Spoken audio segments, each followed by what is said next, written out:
Welcome back to the channel, guys. I know it's been a couple days, but thought I'd throw in a couple updates on the old Big David Brown.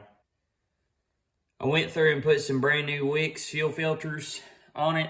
There was one thing that I noticed, and some of you David Brown guys may be able to help out. I know you guys have helped out a lot on my channel. Whenever I change fuel filters on my 990, fuel, as I remember, unless it was just bone dry, but I don't remember fuel just constantly running out of this unless I had a vacuum or something created. Whenever I pop this filter off, and there's no fuel shutoff valve that I can see anywhere, but as soon as I pop this filter off, fuel constantly kept on streaming out, so I had to catch a lot of it. Now, some of y'all who have fooled with 1210s before may have a trick. I don't know whether I need to put maybe a rubber glove over the fuel cap to maybe create a vacuum or something like that, but like I said, I did not see a fuel shutoff valve. Now, what we're going to kind of focus on today is figuring out a way to mount a seat. I believe we're going to go ahead and go buy just a universal seat, but we need to measure and see what this is because we're going to go ahead and just get a steel plate and weld it to it so that way we can start fresh with new holes. Now, these holes on the bottom will not change because that's what mounts into the frame.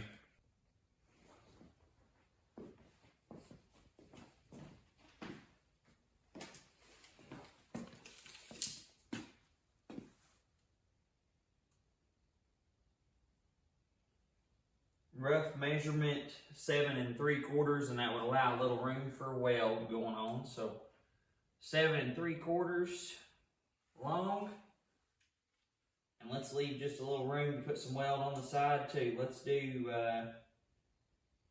6 3/8.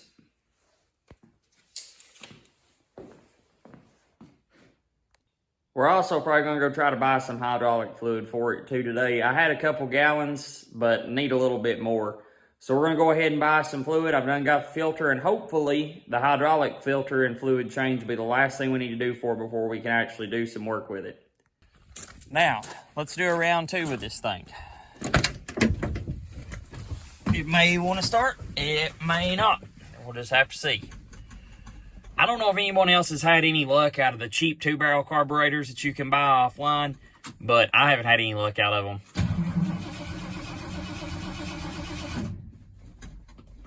This thing got electric choke on it too, and I don't think it's really working right.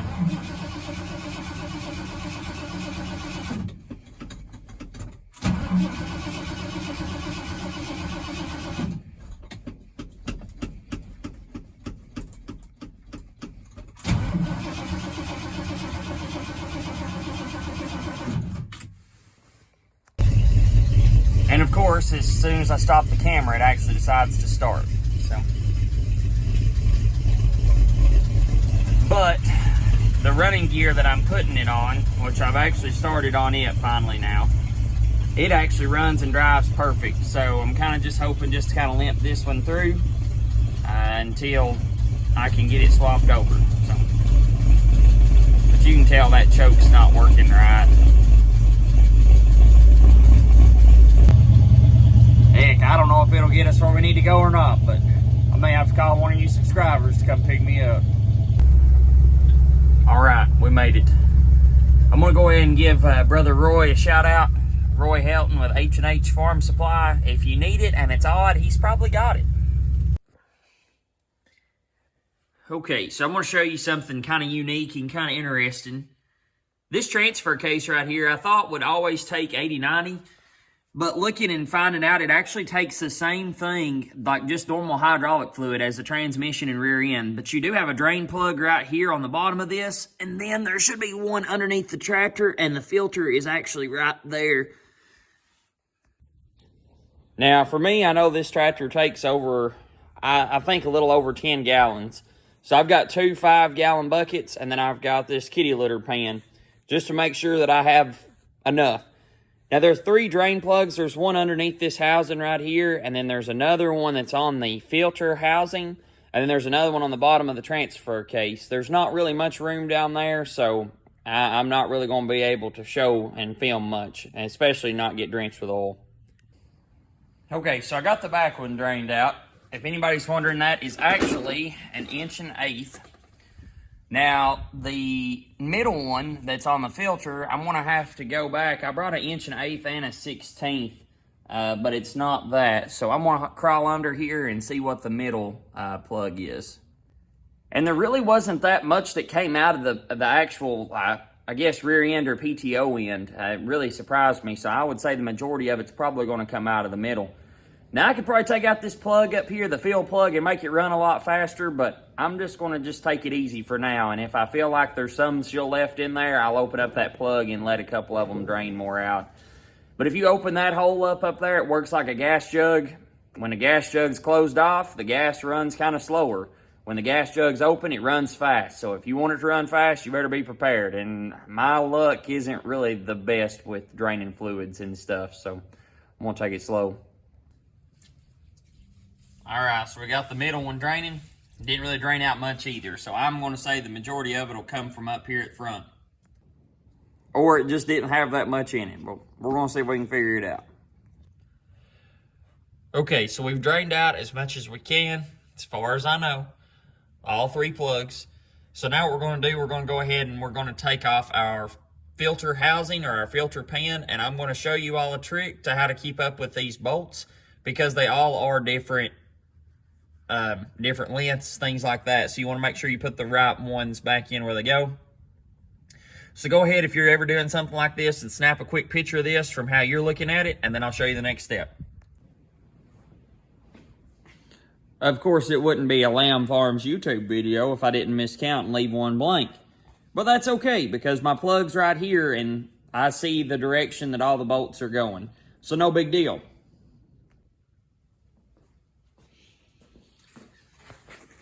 All right, I told y'all to look at your picture.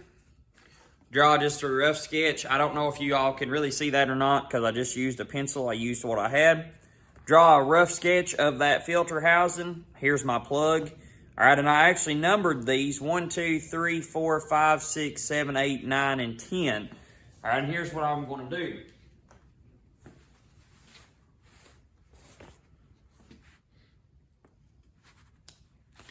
I'm going to go ahead and take my blade out, and right here on number 1, I'm going to cut into it, and I'm going to kind of make me a notch just big enough that I can fit that bolt into. Same way with number 2.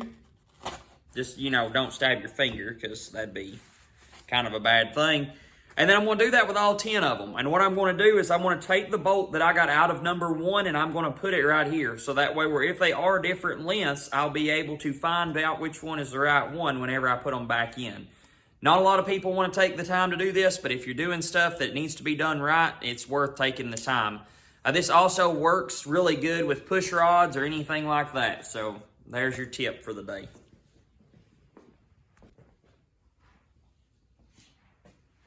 You know, us as humans, we have a problem, though. And our problem is we seek and strive for perfection.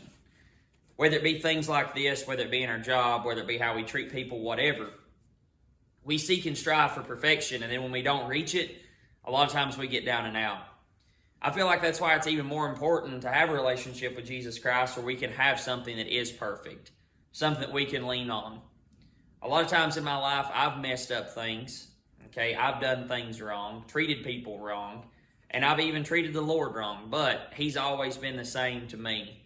He's the same yesterday, today, and tomorrow. So we're never going to be perfect, but we have the opportunity to look towards someone who was. Well, it's a couple days later. We did survive the snow apocalypse. So if you've been keeping up with my channel, I posted a video about a week ago talking about emergency heat. We got a lot of snow here, probably 6, 7, 8 inches, and it's just now starting to melt about a week later. So I came back down here and I kind of continued work on the old Big Brown. So some things you may notice from the last time is we did get a brand new seat put on this puppy. I ended up having to just drill holes in that bracket right there. We were able to put 1, 2, and 3. I don't know if you can see the third one up there. And we figured that'd be a whole lot simpler than trying to weld a plate on and drill new holes in. So we were able to do that. Now I mentioned about how to keep your bolts in the right place with the cardboard a little bit previously in this video. Now I'm going to show you actually what the piece looked like. And if anyone else is changing the hydraulic fluid in their early 1210, I hope this video helps because there's not much out there on it. So this is actually what the piece looks like up in the tractor. What's on the gravel would be the bottom. I thought this was interesting, and I got a parts diagram off Messiks.com that showed this piece. I think me and the guy that has a little local tractor place looked it up. This piece was $200 some odd, this screen. I don't really know the best way to clean it out other than just kind of rake the filth off of it, and we'll see if we can put it back in. Now this piece, I hope this filter is the same one as what goes on my 990 because that's what I've got, but we'll just kind of have to see too. Another thing I run into that I noticed is it's a quart gasket and it was stuck. So I've been letting it set for probably a week plus, and I tapped it around the edges and it started to kind of come off and came apart. Now the only thing that I'm going to have to go through is I'm going to have to clean all this up around the edges, separate it all, and make sure that gasket's still in good shape because I'm not even sure if you can get that gasket. Now this should be how your pre-71 or pre-72 1210 should be set up. Maybe 1410 too, but I know 1210s are for sure this way. Good news. I believe that's the same one. I'll turn it over here one-handed. Show you that tail that sticks out right there on it. I don't know this metal screen right here that's on this one. I would say that's a either a factory filter or it's been a greater version, but I'm going to see it separates right here, and I'm going to see if there's a way I can get it apart. But just to kind of show you all where a lot of my parts come from, it's Sparex. I think, obviously, they're British, but I think they're really big in David Brown's, Massey's, Ford, stuff like that, and they get a lot of parts shipped over here to the States. So if you're looking for the part number, that's the same filter for a 1210 and a 990. It's the belly filter. Update, that screen does not come apart because when you try to tear it, it just pulls out the top of the filter. So it looks like we're just going to put the paper back in. Mechanicing's all about trial and error, especially if you don't do it full time. Seems like that's the story of my life. Okay guys, just a little update. It's been a couple days. I was actually able to get everything all together. I ended up putting the right amount or correct amount of hydraulic fluid in this thing. I believe from the manuals that I've read, it takes 11 gallons, so we went ahead and changed that. I'll go ahead and walk you through the process of bleeding a system out. I read somewhere, and hopefully this may help someone.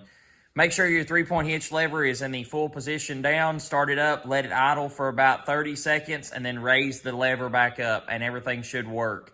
It worked on this one, so now the only thing to do to finish it is I'm going to get me some lights right here, but I haven't figured out if I just want to do like a strip of LED lights and make like a fender light that way, or if I want to put the original red and yellow one and clear ones back on. And we've got to put the emblem back in.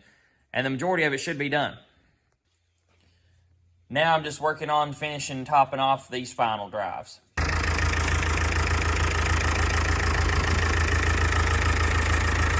So my dad made a grill out of an old refrigerator grate. That turned out pretty dang cool. As you can tell, I'm missing the shield, like I said. But the old tractor turned out pretty sweet. Changed fuel filters, changed hydraulic filters. I've just done some odds and ends stuff to it. Okay, so we've got all the fluids changed in it. We've got everything checked, got everything painted halfway, at least good enough for looks anyways. I've got one fuel leak I need to fix, and I've got one power steering leak that I need to fix. It's nothing horrible, it's just enough to make the frame rail wet. And I've got some odds and ends. I've got to paint my shield that goes up in the front. I've got to find something that locks down the radiator cap, and I'm probably going to end up getting another muffler, but thought I'd show you guys the progress we made. I hope you guys have enjoyed the videos, putting this thing together halfway. Like I said, it was no expert restoration, but it was a fun project for me and my dad. Stay tuned. Hopefully I'll have some videos of it working it this year coming up. Thank you guys. If y'all liked the video, please hit like and subscribe. I'd really appreciate it.